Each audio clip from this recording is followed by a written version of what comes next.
Greetings all, my name is Samson Demissie. I'm a sociology major with a focus in social inequality, and with my mentor, Dr. Brent Woodfill, we are looking to understand how does the Clinton Connection Action Plan intend to improve the quality of life of Southside Rock Hill residents. The Clinton Connection Action Plan is a community-oriented economic development plan looking to improve the quality of life of Southside residents, which leads us to the question of what is quality of life to Southside Rock Hill residents and what does it consist of, right?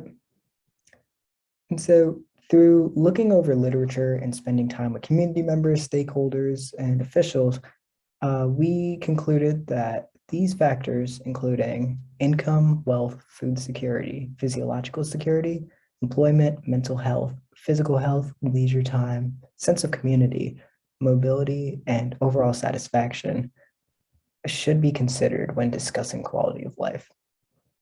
And so knowing these factors, we were able to work on creating a definition of community development in this context. And so community development is an organized process looking to assist community members in acquiring skills, behaviors, and resources to maximize potential for democracy, growth, appreciation of culture, and happiness of human beings, as well as developing the economy, bringing more jobs, economic diversity, and prosperity, improving quality of life. And so where is this place located? We're talking about Southside Rock Hill. Rock Hill itself, the city, is in the state of South Carolina, right here.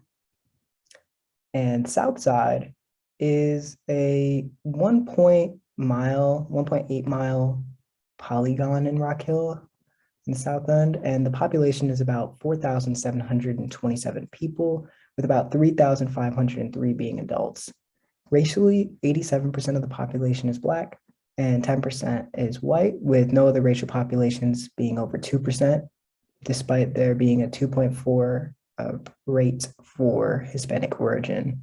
And by sex, there's a population of 56.5% female and 43.5% male. And so in the last 25 years, there were efforts to develop Southside, including the Saluda Street Corridor Master Plan, the Sunset Neighborhood Master Plan, North Crawford Master Plan, and the Clinton College Facilities Master Plan. And however, with all of these, the plans fell through primarily because of a lack of funding and a lack of commitment from leadership. And with this brings us to our methodology. But before talking about methodology, I feel like it's important to give information to how I got involved with the Clinton Connection Action Plan.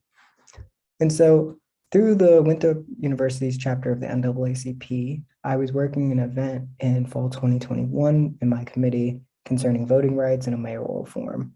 And that's where I met Tadian Page, a community development coordinator for the plan. And we both really connected over the thought that community development is not about developing the environment. It's not about developing the place, but it's about developing people. And that's really the difference between community development and gentrification, right? And so we both understood that community development is something that can change the lives of people and what they believe is possible for themselves. And so we got connected, and I've interned at City Hall in Rock Hill under him through this year, and I've developed this research in classes and outside of class with Dr. Woodfill, which now leads us to the methodology. And so the creation of the survey was a timely process because we received input from community stakeholders and businesses, nonprofits, and other organizations in Southside Rock Hill involved with the plan. And originally, we only planned to do these electronic surveys and interviews until we found a limitation, which was that many people did not have the accessibility of going to use technology and going to use Qualtrics to do this. And so to combat this limitation, we made physical copies to make this more accessible right here. And so I went around and distributed this in Southside Rock Hill. And with this, we have very, very preliminary results. But early on, the community has stated that they need more green space. They need less of a focus on sports tourism, help against gentrification, updated housing. And to be more personal, I'd like to pull something from an interview with someone I will call Quincy, who said this to me about Southside. All of this other development right outside of Winthrop can be on hold. How can you invite people to come into your community when the people who already live there in the community are suffering the most?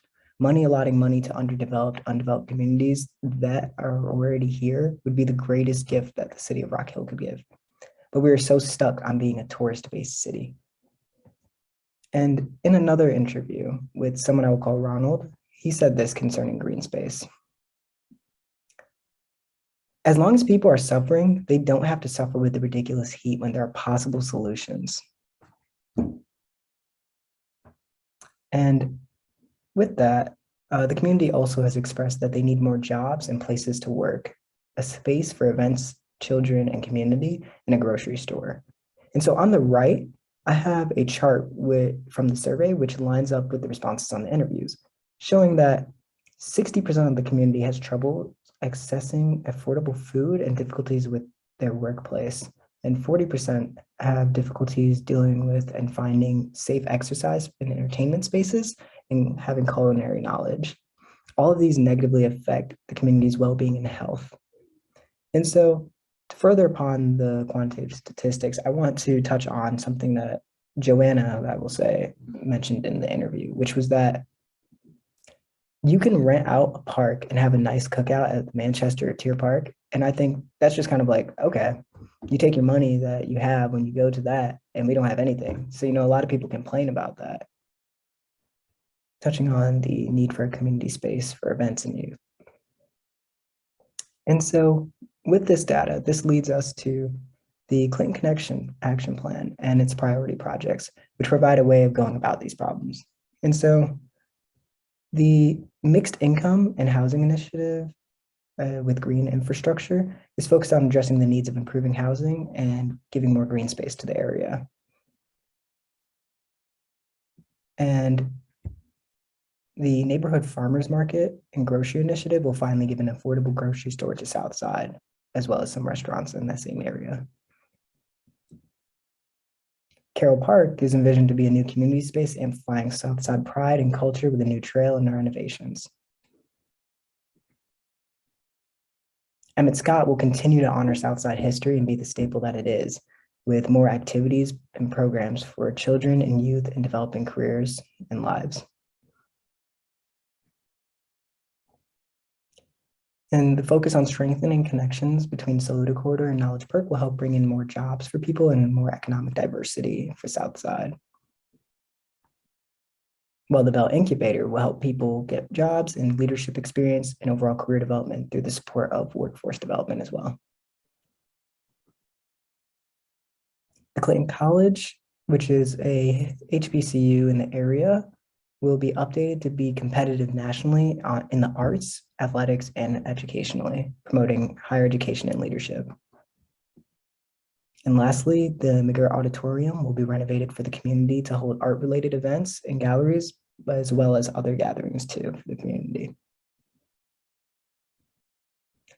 And so what's next in the future direction? The results are currently in process and we're still working on this. And the timeline isn't really fit to McNair, but it's more towards the City of Rock Hill and public stakeholders. And so more findings will be discussed at a later date. And the impact of this study is that the statistics will be used for future tracking. It'll assist in applying for grants and funding.